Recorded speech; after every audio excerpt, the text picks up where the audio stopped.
जय हिंद मित्रांनो, जनता news channel मध्ये आपलं स्वागत आहे। आज आपण जालना जिल्ह्यातील कडवंची गावी आलो आहोत, ज्याला जालन्यामध्ये एक द्राक्षेचे गाव म्हणून ओळखलं जातं आणि महाराष्ट्रामध्ये प्रसिद्ध द्राक्ष या गावातून निर्यात केले जातात।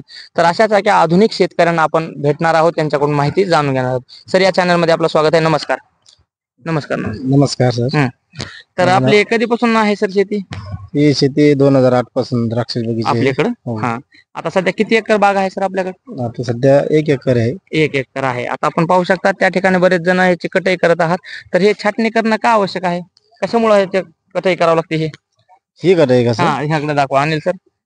ही जी कटाई असते, हे जी काडी असते त्याच्यावर 2 ते 3च ठेवावं लागते, बाकी काढून घ्यावं लागते। बर, एका फांदीला 2च घड म्हणजे द्राक्ष लागावे, 2 किंवा 3। हे पहा, आपण कॅमेरामध्ये पाहू शकता, हे द्राक्ष लागलेले आहेत छोटे छोटे।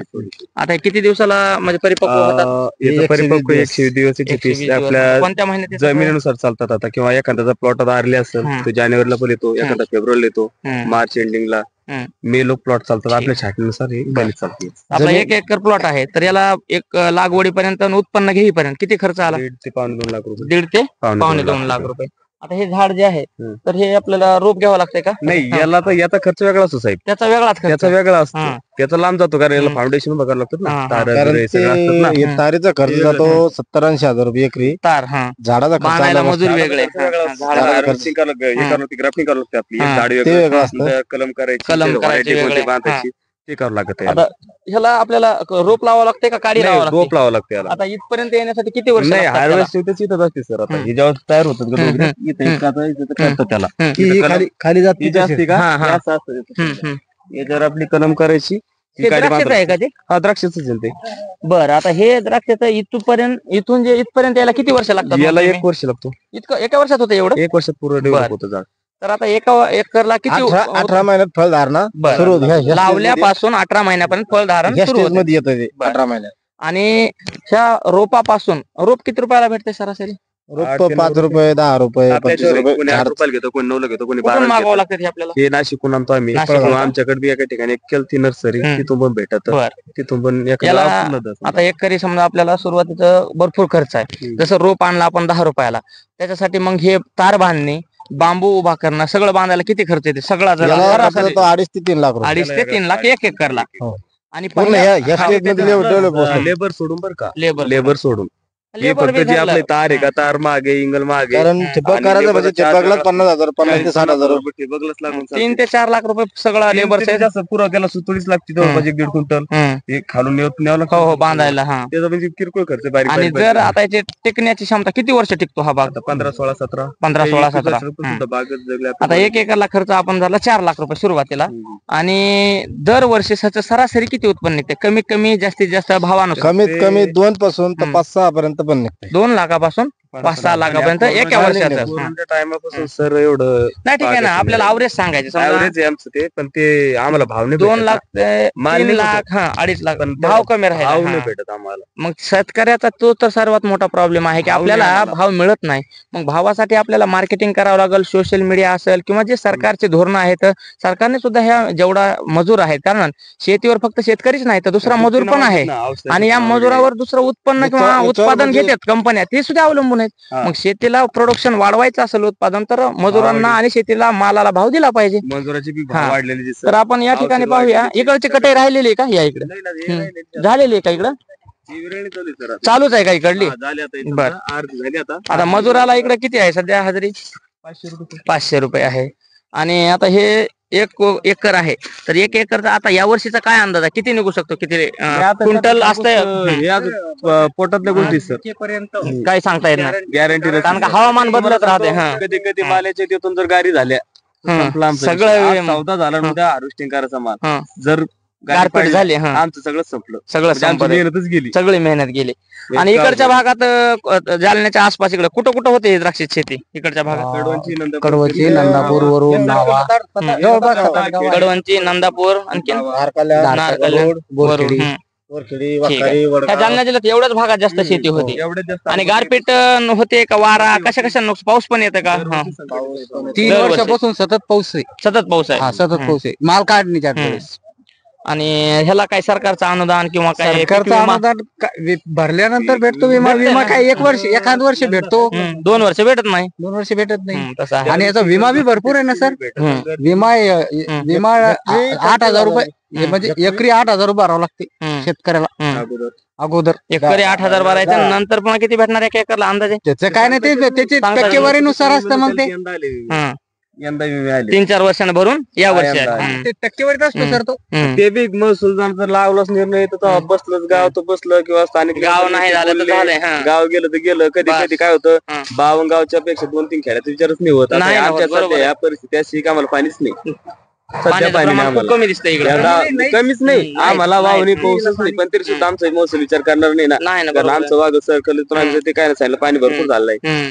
आमचं तुम्ही आता पाहू शकता ना, नद्या नाल्या पोहण्या विहिरी काय पोहण्या नाही, पोहण्या काय काहीच नाही, नाही पाणी आमच्याकडे. नाही. हा. आणि याच्या व्यतिरिक्त मग सगळं कापसाचंच पीक आहे सगळं इकडं. कापूस बाग हे सगळे याच्यावर भरसूर सगळे. बर. आणि आपल्या चिंतीनुसार चाललेली सगळे. पाणी नाही. सगळे अल्पभूधारक आहे, 2-2, 3-3 एकर वाले हे सगळे आता एकूण एक आज आमचा बाग झाला त्याने करायचं यायचं का कारण पैसे द्यायला सगळे शेतकरीच आहेत काही. शेतकरीच आहे सगळं. मिळून काम चालू आहे इकडे. मिळून फक्त आज याचा बाग आणायचा होता त्याचा बाग करायचा असं चालू आहे सगळं. चांगला आहे ना. आणि तुम्ही कुठं निर्यात करता हे सगळं प्रोडक्ट? व्यापारीवर लोकल मार्केट जालना आणि इथं हे व्यापारी येतात ना. व्यापारी येतात का? हा, ते पश्चिम बंगाल लोक माल जातो व्यापारी. पश्चिम बंगाल, नाशिक, पूर्ण पुणे, महाराष्ट्र. बर. इकडे खाली जातो. कसा लागतो क्विंटलला भाव? कसा क्विंटल जरा स्वतः तुम्हाला सांगितलं कधी 20 रुपयानं ऐकावं लागतो, कधी 30 रुपयानं, पण कधी 12 रुपयानं, कधी फुकट येत नाही. फुकट पण येत नाही जर गाडी पडली. कधी 40-50 पण आहे. कधी 40-50 मोजका मोजका एखादा 5 रुपयापर्यंत पण येते भाव. मार्केट म्हणून देऊ आम्हाला की खायचं नाही आम्ही. गव्हर्नमेंट त्याच्यावर ध्यान नाही. नाही ना. आता काय फळबागावर सरकार फळबागावर नाही का कोणत्याच मालावर सरकारला कोणत्याच नाही. आज कापसाची परिस्थिती पहा तुम्हाला आमच्या. कारण आता समजा काही सिलेक्टिव्ह मोजके ठिकाण झाले, जसे बारामती ठिकाण आहे किंवा जसे तैवान पेरू आहे किंवा अनेक फळबागाच्या लागवड झाल्यात. फळबागासोबतच आपल्याला जर शेतीला लक्ष दिलं तर ह्या फळबागातून कंपन्यावर आधारित उद्योग निर्माण होतात आणि ह्या फळबागामध्ये मजुरांची पण उपजीविका होत असते. मग सरकारचे धोरण पिकांबरोबर हे फळबागांना सुद्धा लक्ष दिलं पाहिजे, भाव मिळाला पाहिजे. आता सोयाबीन आहे, टोमॅटो आहे, माळव्याची शेती आहे, तर यांना जर वेळोवेळी भाव नाही मिळाला तर शेतकऱ्यांचे 12 महिने अडचणच आहे आणि निसर्ग तर अडचण करायला तयारच बसलेला आहे. शासनाला फक्त एकच केलेलं आहे की शेतकऱ्याची आवक वाढली की त्यांचे भाव पाडणे. बरेच व्यापारी पण आहेत त्याला तसे, आलेला माल तर किंमत घेतच नाहीत. आवक वाढली, किमती कमी करतात. आवक कमी झाली, किमती वाढवतात आणि निर्यात तर बंदच केलेली. ती बंदच केलेली आहे. आणि द्राक्षाची निर्यात तर बंदच आहे 2-4 लॉकडाऊन पासून. निर्यात चालू राहिले आपल्या महाराष्ट्रात नाशिक मध्ये सर्वात जास्त उत्पादन होते, पण त्यांची निर्यात होत असते ती तिकडे निर्यात नाही ना. आता याच्यापासून 3 वर्ष आपल्या इकडे येतो ना.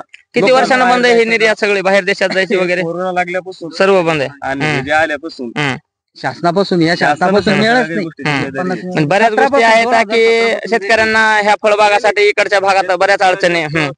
एक प्रचंड असा उद्रेक केलं म्हणून कर नाही. कारण का आता हे भाग कमीत कमी 2-3 वर्ष लागते ना इथपर्यंत आणण्यासाठी. आणि तोडायला सोपं नाही, एवढा आपला खर्च, सगळी मेहनत वाया जाते म्हणून कर नाही. मूल जर असं ताप जर आले त्याला जर काही आला असेल ना तर शेतकरी पहिला बागाला औषध आणतो, बागाला औषध त्याच्यानंतर त्याला फवारणी येतो. इतका जीव असतो आमचा. फळबागाला कोण येऊन पाहत नाही. कधी कधी आज वर्षी आज 5 गेल्या वर्षी पण गाडी पडल्या, पाऊस पडला, सगळं नुकसान झाले. हो नाही पाहिलं याच्याकडे. आता यामध्ये एकच आहे की आपल्याला सोशल मीडिया आहे याच्या माध्यमातून मागणी करणं, एकतेने मिळून जसं काम सुरू आहे, भाववाढीसाठी जसं व्यापारी मिळून एकत्र भाव पाडतात तसं शेतकऱ्याने मिळून दूध असेल किंवा जेवढे आपले उत्पन्न आहे त्याचे नाशवंत आहे ना, मग त्याच्यासाठी आपल्याला काहीतरी आल्याच्यानंतर याला दुनियात कुठं पोहे नाही, काहीच नाही, त्याला विकावाच लागतंय. गव्हर्नमेंट चांगलं स्टोरेज आहे आमच्याकडे. कुठं स्टोरेज कुठं स्टोरेज आहे? कोल्ड स्टोरेज आहे म्हणते आहेत कुठे आहेत काय माहिती. ठेवा ते आमचा माल नाही शेतकरी त्याच्या व्यापाऱ्याचा चालतोय, व्यापारी सगळं सगळी सेटिंग असते त्यांची. आता हा एखादी वस्तू जर शेतामधली घेतली आणि ते जर मॉल मध्ये जाऊन घ्यायला गेलं तर तिप्पट महाग आहे. याच्यात 100-150 क्विंटल माल निघल. आता जर मला आटला भाव कमी आहे, मला कोल्ड स्टोरेजला जातो मी घेऊन. नाही ना, परवडत नाही ना, ह्यालाच खर्च निघत नाही, त्यांचा किराया कधी द्यायचा, कोण द्यायचा किराया, आणि प्रवासाचा किराया आणखी आमचा बालती घेत पण नाही मोठ्या मोठ्या उद्योगाचे. नंतर मग दांगडू काय करता मला वाटलं सिटीतल्या लोकांना काय वाटतं शाळेला ग्रामीण लोकातले हुशार झाले. नाही शेतकरी भागलेत पैशाने झालं, मालाला भाव भेटला ते आम्ही असेच माळव घ्यायला सुद्धा बरेच लोक तशाच किरकिरी करतात. थोडी 3 रुपयाला चिकन 2 रुपयाला चिकन ते 10 रुपयालाच घेऊन खाते भाव वाढलं ते भाव आम्हाला थोडी नाही नाही ना, हे मधले बरेच जे एजंट्स आहेत आज किंवा आम्हाला येतो भाव. आज आम्हाला दिवसभर इथं कष्ट करून सकाळी मार्केटला माल पुरवठा करावा लागतो. सकाळी 4 उठा 5 उठा झोपच नाही, शेतकऱ्याला झोपच नसते 3 महिने काहीच नाही. एक तर वीजचे प्रॉब्लेम तिथं काय म्हणजे गव्हर्नमेंट सांगतात आम्ही तुम्हाला वीज तार दिली, इथं काय प्रश्न आहे आमची पाण्याचा तर ते न सापणारच प्रश्न आहे. राहिले या गोष्टी मालाला तर आम्हाला भाव द्यायला कोणी वालीच नाही, शेतकरी नेतच नाही आम्हाला. नाही आता काय करावं लागेल आपल्याला, प्रयत्न करून मागणी तर करणं आपलं काम आहे. औषधवाल्याचे पण आज जे औषध 200 रुपये भेटत होते 700 रुपये भेट राहिले, 800 रुपये भेट राहिलं. नाही महागाई मंजुरीची लेवल वाढली, सगळी वाढली. करतील काय 2018-19 भाव अंगूरचे भाव 30-40 कमी, मिनिमम भाव 30 होता. 30 कमीत कमी 30 आणि जास्तीत जास्त मग 50-55 पर्यंत. बर पण आज ते भाव 5-6 वर्षानंतर 15-16 आलेले. बर आणि बरेच खर्च- भाव कमी झालेले आणि खर्च त्यावेळेस औषधाचे भाव कमी होते, आता आज ते भाव वाढले. दुप्पट वाढलेले. मग आता याच्यात कसं शेतकऱ्यांना कसं करायचं हे काही समजेना ना. कसं आहे आता आपल्याला हार मानून तर जमत नाही. आपण शेतकरी तर आपण फक्त स्वतः काय चालू जगत आहे की बाबा असतो आणि एक वर्ष सगळ्यांना निघालं, जगवत पण एक वर्ष असतो. चांगलं चाललं. चांगलं पुढल्या वर्षी या आशेवर आपल्याला करावं लागेल. शेतकऱ्याचं जीवन शेतकरी आशेवर. फक्त आश्वासनावरच जगत चाललेलं आहे. आशेवर, आश्वासन नाही, आशेवर. लहान पोराला सुद्धा दम नाही. सगळे काम करतात. चाल बाबा सगळं मेहनत करतात. पाणी तरी आण. पाणी द्यायला आहे, शेतामध्ये वस्तू उचलायला सर्व शेतकऱ्यांची मुलं काम करत असतात आणि तेवढं मेहनत घ्यावं लागते. ते दिसत नाही लोकांना मेहनत, फक्त की महाग विकलं की महागाई झाली, महाग विकायला एवढं दिसतंय. शेतकऱ्याचा एका मालाला भाव वाढला की सगळीकडे दांगडू नाही नाही होतं. तसं होतंय ना. आणि मग काय रेट वाढायचे मग पैसा आहे. महाराष्ट्रातील जो भाग आहे, समजा बीड आहे किंवा जालना आहे किंवा बाकीचे जे दुष्काळग्रस्त भाग आहे, त्या ठिकाणी काय आहे की पाणीचे व्यवस्थापन करणं गरजेचं आहे. पाणी स्टोरेज, नद्या असतील, नाले, पाणी मुरवून त्याच्यामध्ये नाले आणणं, दुसरे कॅनल आणणं, ह्या गोष्टी आणखीन होणं बऱ्याच बाकी आहेत. कारण का कॅनल आहे तिकडे भरपूरच आहेत तिकडे आहेत आणि जिकडे नाही तिकडे एकही नाही. आपल्याकडे काम सर्व आपल्याला काम झालेले ते, पण त्याला वरूनच पाणी नाही. पाणीच नाही ना, मग कसं करा ना. बरं आता काय करू आपण. खरंच 52 गाव आहे आमचे, याला पाणीच नाही पडलेला. पण हे 52 गावाचा विचार असं थोडी करणार आहे. नाही ना, ते सूरज आनंदच्या त्यांच्या नियोजनामध्ये पाणी चांगलं पडलं म्हणजे. मग हे 52 गावाचा विचार ते 52 लोक सांगलं किती हजार लोक चालतात त्याच्या पाठीमागे. नाही विचार ते करू शकत आता नाही ना. विचार करायला पाहिजे नक्कीच. आणि फळबागासाठी आणि इतर फळबागासाठी आणि जे शेतीमध्ये उत्पादन निघतं याचा विचार करायला पाहिजे आणि योग्य ते वेळी भाव मिळाला पाहिजे. फक्त सांगायचं एक भाव कमीत विकतंय तसं नाही. टमाट्याला आला भाव की जास्त येते आणि कमी म्हणलं की 1 रुपया किलो बी विचारत नाही. कोथिंबीरचं सेम तसंच आहे. नाही, शेतकऱ्याच्या मालाचं तसंच आहे. हा भाव वाढला तर लय भाव वाढला. टमाट्याचा भाव गेला. आणि आले मार्केटला टमाटे की कमी किमतीमध्ये त्याच्यामध्ये रस्ते टाकला शेतकरी दिसतो तो. नाही दिसत ना तसं आहे. मग तर आता हे सांगा मला की ह्या दोन्ही झाडामध्ये अंतर किती असते किंवा ह्याची उंची किती असते, या इकडे आपण चला. तर या बागेचं मेजरमेंट आपण पाहूयात की इतर लोकांना जर समजा हे द्राक्षाची शेती करायची असेल इतर भागामध्ये, काही त्यांचे प्रश्न असतील तर आपण जाणून घेऊ की 2 झाडामध्ये कमीत कमी किती अंतर असायला पाहिजे. हे 6 फूट ते 4 फूट 6 फूट ते 4 फूट. आणि ही जी जाळी बांधायची असते ती किती फूट उंचीवर बांधावं लागते. 6 फूट 6 फूट का. आणि कटाई वर्षातून किती वेळेस करावं लागते अशा पानाची किंवा वेलीची. नाही. आता ही माल कटिंग ही आता नाही हे पानं किंवा फाटे कधी कट करावं लागतात, एकदाच का. हे एकदाच बर बर. ज्यावेळेस कटिंग होती हा ही फळ छाटणी, हा फळ संपलं की मग नंतर ती एप्रिलला त्याला कट करून टाकावं लागतं इथून. हा मग त्याच्यानंतर इथून त्याची काडी तयार करावी लागते अशी परत ही काडी तयार झाल्यानंतर तिची नंतर ऑक्टोबर नोव्हेंबर मध्ये परत पुन्हा 9-10 आठवड्यावर कट करून त्याला औषध लावावं लागतं. औषध लावल्यानंतर मग त्याच्यातून हे अशी खोटवी निघाली. पूर्ण काडीला औषध लावावं लागते. आता हे औषध लावले नाही. बर बर हो. आता हे लावल्याच नंतर परत पुन्हा मालाच्या सीझन मध्ये पुन्हा आपल्याला किती पत ठेवायचंय झाड त्याच्यावर ठेवावं लागते. फक्त 2च हे बाकीचे जे असतं हे काढून टाकावं लागतं. त्याच्यामध्ये आपल्याला आता हे असे 2च ठरावं लागतं. बर बर. खूपच रिस्क आहे, मेहनत आहे याच्यामध्ये. आता इथं एक डांगुराचा घड द्राक्षाचा आणि इथं 2च ठेवावं लागतात. 2च ठेवले. त्याच्यानंतर ज्यावेळेस याची फ्लोरिंग पास होती, ज्यावेळेस फ्लोरिंग पास होऊन जाते त्याची लांबी ह्या घडाची लांबी येऊपर्यंत आली तर परत पुन्हा त्याचा शेंडा कट करून घ्यावा लागतो.